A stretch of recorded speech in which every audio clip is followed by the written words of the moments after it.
कक्षा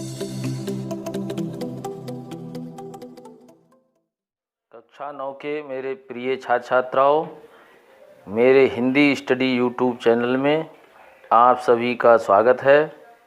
हम आपके लिए हिंदी विषय में कवि महाकवियत्री मीराबाई की पदावली लेकर उपस्थित हुए हैं और चलिए इसका अर्थ हम बताते हैं आपको।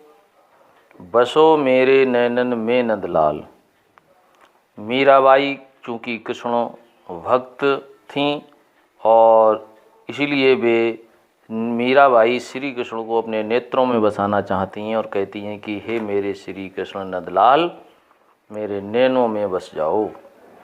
मोर मुकुट मकराकृति कुंडल, और मोर मुकुट, मोर के पंखों का जो अपने मस्तक पर मुकुट धारण किए हुए हैं और कानों में मछली के आकार के कुंडल जिनके सुशोभित हैं और अरुण तिलक दिए भाल, भाल माने मस्तक पर, और माथे पर लाल तिलक लगाए हुए हैं। मोहनी मूर्ति, और उनकी मन को मोहित करने वाली मूर्ति है। सांवरी सूरत है उनकी, माने श्यामले रंग के हैं, और नैना बने विशाल, और उनके बड़े बड़े नेत्र हैं। अधर सुधारस मुरली राजत, अधर माने होठों पर, सुधारस माने अमृत बरसाने वाली, मुरली राजत माने सुशोभित है, और उनके होठों पर अमृत बरसाने वाली मुरली सुशोभित है। उर वैजंती माल, उर माने हृदय पर बजती हुई माला सुशोभित है। क्षुद्र घंटिका कटितट शोभत, कटि माने कमर पर, सुशोभित माने शोभित माने सुशोभित, क्षुद्र माने छोटी छोटी घंटियाँ कमर में सुशोभित हो रही हैं। नुपुर शब्द रिसाल, जो बहुत ही सुंदर ध्वनि उत्पन्न कर रही हैं, अर्थात जो छोटे छोटे घुंघरू कमर में हैं वे सुंदर ध्वनि उत्पन्न कर रहे हैं। मीरा प्रभु संतन सुखदाई, मीराबाई अंत में कहती हैं कि हे प्रभु, तुम संतों को सुख देने वाले हो, भक्त वचल गोपाल, और तुम अपने भक्तों की रक्षा करने वाले हो। दूसरा पैरा, पायो जी महतो राम रतन धन पायो। मीराबाई कहती हैं क्योंकि यहाँ श्री कृष्ण को राम रतन धन मान बैठी हैं और कहती हैं कि मैंने तो श्री कृष्ण को राम रतन रूपी धन के रूप में प्राप्त कर लिया है। वस्तु अमोलक दी मेरे सतगुरु, ये जो राम रतन रूपी धन है ये तो मेरे सतगुरु ने मुझे बहुत ही अमूल्य वस्तु दी है। अमोलक दी मेरे सतगुरु, कृपा कर अपनायो, मैंने कृपा करके उस धन को अपना लिया है। जन्म जन्म की पूंजी पाई, जग में सभी खुबायो, और ये राम रतन रूपी धन प्राप्त करके मुझे ऐसा अनुभव हो रहा है कि मैंने जन्म जन्मांतरों की जो पूंजी अपनी जो खो दी थी वो मुझे पुनः अब संसार में मिल गई है।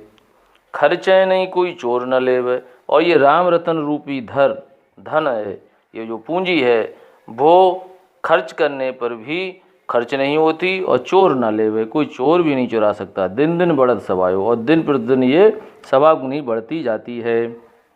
सत की नाव खेवटिया सतगुरु, और सच की नाव है और मेरी जीवन रूपी नाव जो है वो उसको खेने वाला मेरा सतगुरु ही है। और भव सागर तरायो, तरायो माने पार कर देगा, मुझे ये संसार रूपी सागर से वो पार कर देगा, अर्थात मुझे मोक्ष प्रदान कर देगा।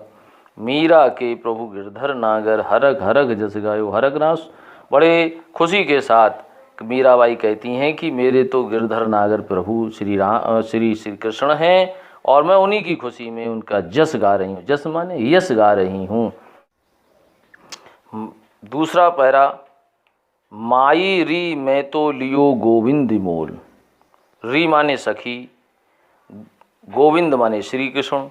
मीराबाई कहती हैं अपनी सखी से, कहती हैं हे सखी, मैंने तो श्री कृष्ण को मोल ले लिया है।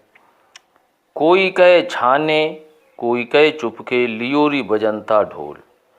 और मीराबाई कहती हैं अपनी सखी से कि कुछ लोग कहते हैं कि उन्होंने तो श्री कृष्ण को चुपके से ले लिया है, कोई कहती है उसे छुप करके ले लिया, कोई चुपके से ले लिया कहती हैं, किंतु मैंने ऐसे नहीं लिया, मैंने तो ढोल बजा कर उन्हें खरीदा है। कोई कहे मुँह दो, कोई कहे सूदो, सूदो माने कोई कहे मूधो, कोई कहे सूधो, कोई कहता है उसे मूधो माने महंगो, कहती हैं कुछ कि तुमने तो श्री कृष्ण को महंगा ले लिया। कोई कहे सूदो, कोई कहता तुमने उसे बहुत सस्ता ले लिया। लियोरी तराजू तोल, मैंने तो हे सखी कन्हैया को तराजू तोल कर लिया है। कोई कहे कारो, कोई कहे गोरो, कोई कहता है ये तुम्हारा कन्हैया काला है, कोई कहता है गोरा है। लियोरी अमोलक मोल, मैंने तो अमूल्य मान करके इसको खरीदा है। याही कू सब जानत हैं, लियोरी आंखें खोल, वैसे तो ये सब जानते ही हैं कि मैंने अपने गोविंद को ऐसे नहीं आंखें खोल कर लिया है, खूब सोच समझकर मैंने लिया है। मीरा कू प्रभु दर्शन दीनो, पूर्व जन्म को कौल। अंत में मीराबाई कहती हैं कि कौल माने वादा, और ऐसा है कि मैंने तो श्री कृष्ण के दर्शन जो किए हैं, उन्होंने मुझे दर्शन दिए हैं, ऐसा लगता है ये मेरे पूर्व जन्म का कोई वायदा होगा।